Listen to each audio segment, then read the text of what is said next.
জনপ্রিয় ভারতীয় reality show Indian আইডলের এবারের অডিশনে অংশ নিয়েছেন বাংলাদেশি গায়ক জাহিদ অন্তু।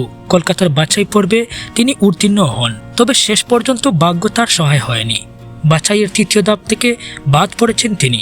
বিষয়টি নিশ্চিত করেছেন অন্তু নিজেই। তিনি বলেন, গতকাল তারা কল করে আমাকে বাদ দেওয়ার বিষয়টি জানায়।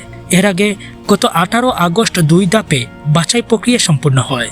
একই দিন তৃতীয় ধাপেরও বাছাই হয়। সেই ধাপেই বাদ পড়েন অন্তু। তিনি আরও বলেন, প্রথম রাউন্ডে 700 থেকে 800 জন প্রতিযোগী ছিল।